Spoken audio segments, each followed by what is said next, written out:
तो America deal चाहता है या जंग चाहता है? जी हां, पीछे कुछ घंटों में यानी 24 से 36 घंटों में जिस तरह से अमेरिका ने हमले ईरान पर किए, उसके बाद तो यही लगता है कि क्या वाकई अमेरिका बातचीत चाहता है या फिर वो शुरुआत से मन बनाकर उसने रखा है कि वो ईरान पर हमले करेगा, वो जंग की तरफ आगे बढ़ेगा। नमस्कार, मैं हूं नीलू। तो अमेरिका के हमलों के बाद ईरान ने अब जवाबी कार्रवाई की है। लेटेस्ट खबर के साथ शुरुआत कर रहे हैं इस वीडियो की, जो कि अब जो गुरुवार सुबह यानी कि 11 तारीख की सुबह जो हमला किया गया अमेरिका की तरफ से, उसके बाद ईरान ने जो हमले किए हैं उससे इस वीडियो की शुरुआत करते हैं। तो अमेरिका के हमलों के बाद ईरान ने जवाबी कार्रवाई की है।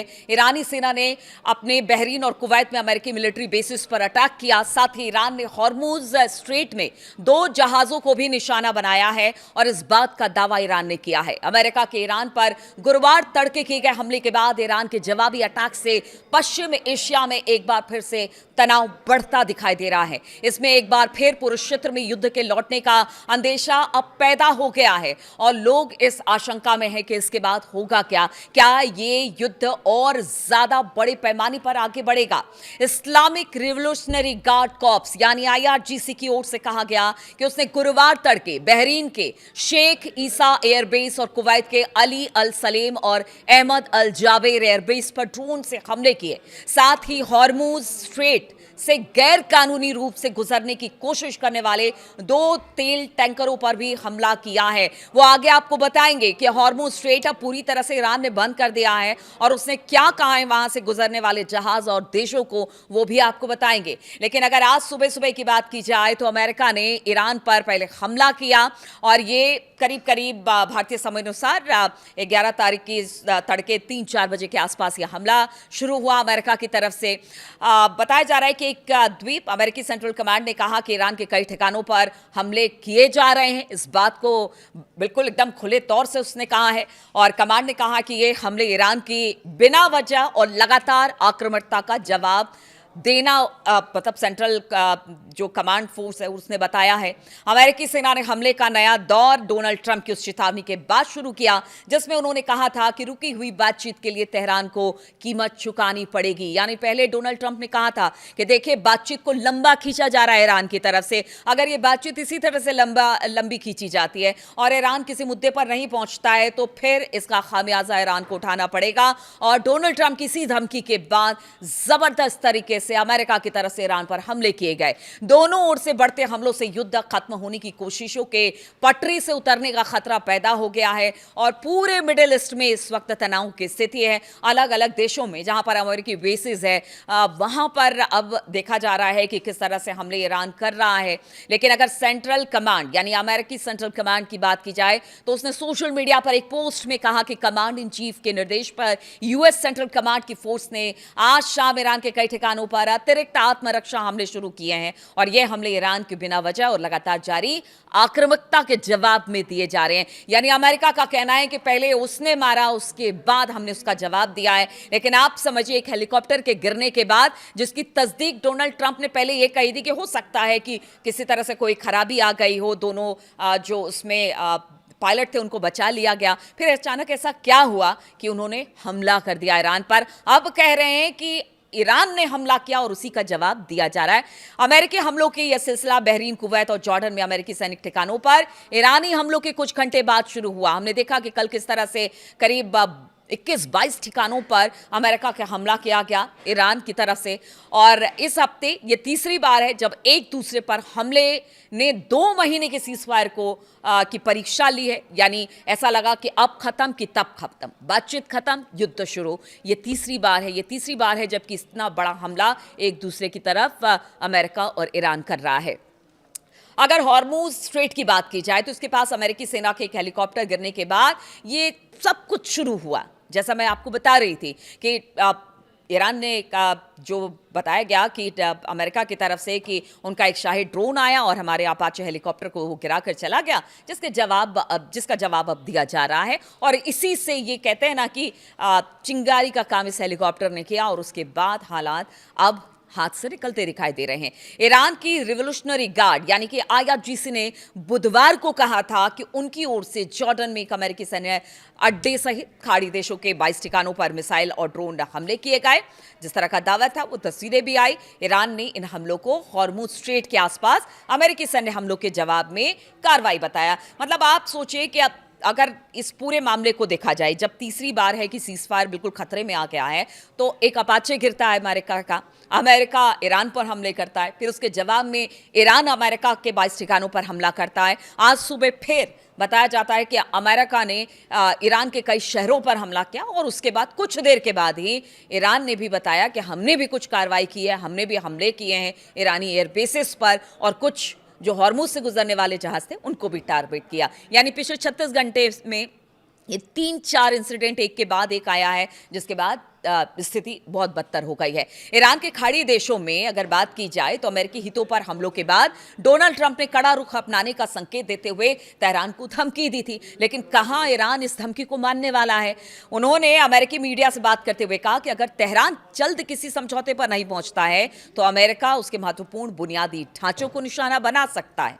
अब देखिए कि पहले भी ये बात कह चुके थे कि उनके बिजली प्लांट को निशाना बनाया जाएगा, उनके गैस सप्लाई पाइपलाइन को निशाना बनाया जाएगा, बहुत सारी बातें थी और एक बार फिर से उस बात को दोहराया कल ट्रंप ने। डोनाल्ड ट्रंप ने कहा कि ईरान ने समझौते के लिए बातचीत में बहुत अधिक समय गंवा दिया है, अब उसे इसकी कीमत चुकानी होगी। तो ये ट्रंप की 37वीं 38वीं पता नहीं कितनी धमकी है जो ईरान को मिल चुकी है, लेकिन ईरान है कि अपने हितों को लेकर, और उसका कहना है कि जिसमें ईरान का हित है उसको लेकर किसी तरह की कोई कॉम्प्रोमाइज नहीं की जाएगी, और इस वजह से ट्रंप बार बार इस तरह की धमकी दे रहे हैं। ट्रंप ने दावा किया कि ईरान की मिलिट्री, नेवी और एयरफोर्स पूरी तरह से तबाह हो चुके। ये तो आप सोचिए कि मतलब फरवरी में हमला शुरू हुआ, उसके 10 दिन बाद से ये कह रहे हैं ट्रंप की देखिए हमने पूरे उनके नेवी और एयरफोर्स को खत्म कर दिया।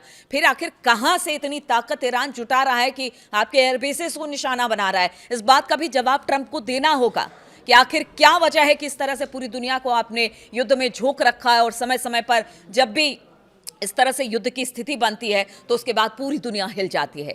ईरान को ट्रंप की धमकी के कुछ घंटे बाद ही अमेरिकी सेना ने हवाई हमले शुरू कर दिए।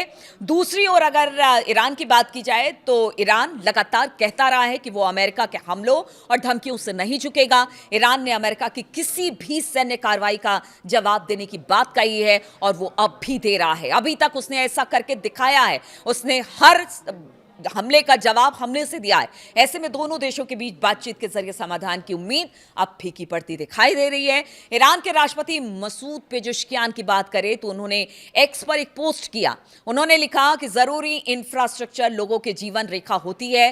ट्रांसपोर्ट नेटवर्क से लेकर बिजली और पानी इंडस्ट्री तक लोगों को निशाना बनाने की धमकी ताकत का प्रदर्शन नहीं, बल्कि किसी देश के संकल्प के सामने हताशा की निशानी है। यानी वो अमेरिका को हताश बता रहे, ट्रंप को हताशा में उठाया हुआ कदम बता रहे हैं जो अमेरिकी हमला कर रहा है ईरान पर, या फिर उनके बेसिक इंफ्रास्ट्रक्चर को निशाना बनाने की ट्रंप बात कर रहे हैं, उसको पेजेश्कियान ने हताशा बताया है अमेरिका के। तो इधर अमेरिका की धमकी का जवाब दिया जा रहा है और अब खबर मिल रही है कि ईरान ने हॉर्मुज स्ट्रेट को पूरी तरह से बंद कर दिया है। ईरान के शीर्ष संयुक्त सैन्य कमान ने गुरुवार को इसका ऐलान कर दिया।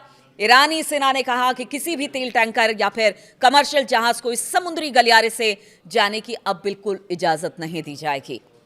तो देखिए लग रहा था कि यहां से हालात बेहतर होंगे, दुनिया भर में जो गैस और तेल की किल्लत है वो खत्म होगी, धीरे धीरे कर एक कॉरिडोर बनाकर जहाजों को जाने का रास्ता दिया जा रहा था। लेकिन ट्रंप और अमेरिका के हमले के बाद अब पूरी तरह से आईआरजीसी ने कह दिया है कि ये जो हॉर्मुज स्ट्रेट है ना, जहां से आप अपने तेल और गैस के जहाज लेकर जाते हैं, वो बिल्कुल बंद कर दिया जाएगा। अब वो किसी के लिए नहीं खुलेगा। कमान की ओर से जारी बयान में कहा गया कि जो जहाज हॉर्मुज से गुजरने की कोशिश करेगा उसको निशाना बनाते हुए गोली चलाई जाएगी, और ऐसे में यहां से गुजरने वाले जहाजों की सुरक्षा की जिम्मेदारी खुद उन देशों की होगी जिनके जहाज यहां से निकलेंगे। अमेरिका के हमलों के बाद ईरान ने हॉर्मुज स्ट्रेट को बंद करने की अब पूरी तरह से घोषणा कर दी है, जिससे अब पश्चिम एशिया में युद्ध फिर से फैलने के संकेत अब साफ तौर से दिखाई दे रहे हैं, और साथ ही साथ तेल और गैस की कीमतों में उछाल आने का खतरा पैदा हो गया है। हॉर्मुज बंद होने से दुनिया के बड़े हिस्से में खाड़ी देशों से तेल और गैस की आपूर्ति जो होती है वो पूरी तरह से रुक जाएगी। भारत भी इसमें सीधे तौर पर प्रभावित होता दिखाई दिखाई देगा। ऐसे में भारत में तेल गैस संकट अब आने वाले दिनों में हो सकता है कि अगर यहां से स्थिति नहीं सुधरी तो फिर और बढ़ सकता है। अमेरिकी सेना ने बुधवार रात को ईरान के खिलाफ नए सिरे से हमले शुरू किए। ईरानी मीडिया ने बताया कि देश के दक्षिण में हॉर्मुज स्ट्रेट के पास धमाके हुए। दक्षिण बंदरगाह शहर बंदर अब्बास, केशम द्वीप, मिनाब, सिरेक शहरों में धमाकों की आवाज सुनी गई और इसके बाद ईरान ने हॉर्मुज बंद करने और हमले का जवाब देने की बात कही है और वो हमले इस वक्त हो रहे हैं। ईरान की ओर से इससे पहले खाड़ी देशों में अमेरिकी ठिकानों पर हमले किए गए थे। ईरान के विदेश मंत्रालय ने कहा कि खाड़ी में उसके पड़ोसी देशों की अमेरिका और इजरायली हमलों को रोकने की कानूनी और नैतिक जिम्मेदारी है। आप चाहिए तो रोकिए, यानी जितने अरब देश हैं उनसे ईरान कह रहा है कि आपकी जिम्मेदारी है। अगर यहां हालात बिगड़ते हैं तो उसमें साफ तौर से आप जिम्मेदार होंगे, क्योंकि अमेरिका के एयर बेसिस आप ही के देश में है। खाड़ी देशों को अपनी जमीन या सुविधाओं का इस्तेमाल ईरान के खिलाफ होने से रोकना होगा, तभी जाकर कुछ फैसला हो सकता है इस युद्ध का। ईरान ने हॉर्मुज बंद करने का ऐलान अब कर दिया है। वहीं दूसरी ओर अमेरिकी सेना का कहना है कि कमर्शियल जहाज हॉर्मुज स्ट्रेट से गुजरना जारी रखे हुए हैं। अमेरिकी सेना ने एक्स पर कहा कि हॉर्मुज से जहाजों का आना जाना जारी है, लेकिन ईरान ने जो कहा है उसके बाद क्या। और कल जिस तरह से कुछ जहाजों को टारगेट, यानी आज तड़के जिस तरह से अमेरिका का हमला हुआ उसके बाद हॉर्मुज को बंद करने की ईरान ने बात कही और साथ ही साथ कुछ जहाजों को टारगेट करने की बात भी कही है। तो ऐसे में क्या अमेरिका इन जहाजों को सुरक्षित रख पाएगा? क्या उनकी बात पर भरोसा करके बाकी देश अपने जहाज यहां से गुजार पाएंगे? लगता तो ऐसा कुछ नहीं है, भले अमेरिका दावा कितना भी कर ले, लेकिन स्थिति इस वक्त विकट है, विकराल है। इसलिए बार बार कहा जा रहा है कि क्या वाकई ट्रंप बातचीत चाहते हैं या जंग ही एकमात्र विकल्प अमेरिका के सामने है। वो सिर्फ समय को आगे बढ़ा रहे हैं। अंतिम तो निर्णय उनका यही होगा कि ईरान पर हमले कर दिए जाए, लेकिन ईरान तो ईरान है, उसने साफ तौर से कह दिया है अंतिम व्यक्ति जब तक ईरान का जिंदा रहेगा तब तक ईरान पर कोई हमला नहीं कर सकता है, तब तक हम लड़ते रहेंगे। आप लड़िए हमसे, हम वो पूरी ताकत के साथ लड़ेंगे। हमारे साथ हमारी पूरी आवाम है, हमारे सारे लोग हैं। इसलिए अमेरिका को समझना होगा कि युद्ध रोकना है तो अपने तेवर को ढीले करे, बातचीत का रास्ता अख्तियार करे। ईरान लगातार कहता रहा है कि वो बातचीत के मंच पर बैठने को तैयार है, लेकिन बातचीत को बातचीत की तरह रखे। एक तरफ बातचीत और दूसरी तरफ हमला करके आप ईरान को खत्म नहीं कर सकते हैं। तो स्थिति इस वक्त पूरे मध्य पूर्व एशिया की बात की जाए, इन मिडिल ईस्ट की बात की जाए तो इस वक्त तनावपूर्ण बना हुआ है। अब देखना होगा कि हमले के जवाब में हमला शुरू हो चुका है, तो क्या अब ये धीरे धीरे युद्ध जो है वो आगे बढ़ता हुआ दिखाई देगा और यहां से स्थिति अगर बिगड़ती है तो पूरी दुनिया में इसका असर देखने को मिलेगा। बहुत बहुत शुक्रिया मेरे साथ इस वीडियो में शामिल होने के लिए। तब आप अपडेट्स लेकर मैं आपके सामने आती रहूंगी।